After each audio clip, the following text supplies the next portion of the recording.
Dernière RPK, Aaron Pierre serait le candidat favori pour le rôle de James Bond et serait en bonne position pour l'obtenir. Alors James Bond, ça fait un petit moment qu'on a pas mal de rumeurs par rapport au rôle, que ce soit autour de Aaron Taylor Johnson ou de Josh O'Connor. Les noms fusent pour ce rôle-là, surtout depuis que Amazon ont récupéré les droits créatifs pour James Bond. C'était ça ce qui faisait ralentir le projet.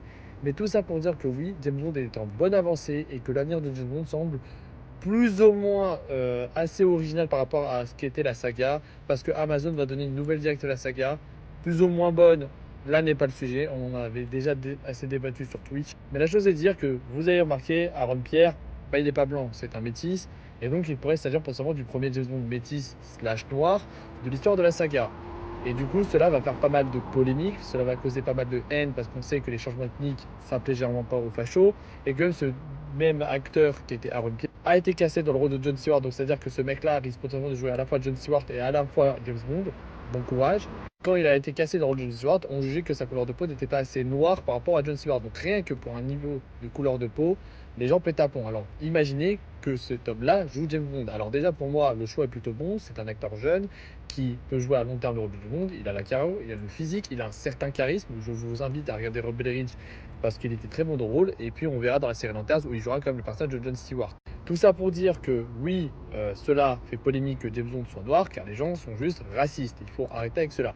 Je suis d'accord que oui, James Bond doit être d'origine britannique, ça doit être un anglais, mais il peut être de n'importe quelle couleur de peau, on s'en fout, parce que James Bond a toujours été la représentation d'un homme britannique et d'un homme de manière générale, que ce soit dans ses torts, dans ses qualités et dans ses défauts.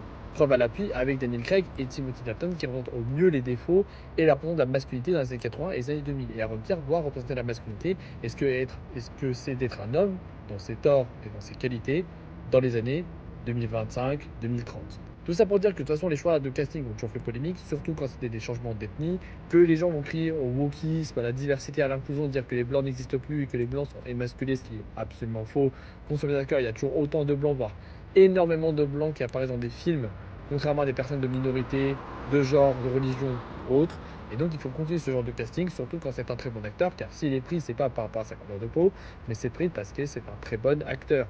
Sinon, ce sera Josh O'Connor, Aaron Taylor Johnson, qui sont aussi méritants pour ce rôle-là.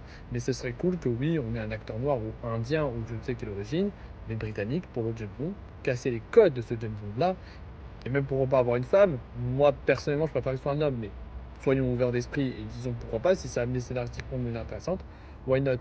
Mais tout ça pour dire, n'écoutez pas ce que les gens disent sur les réseaux sociaux, Aaron Pierre est un bon choix, et s'ils le critiquent, c'est juste parce qu'ils sont racistes.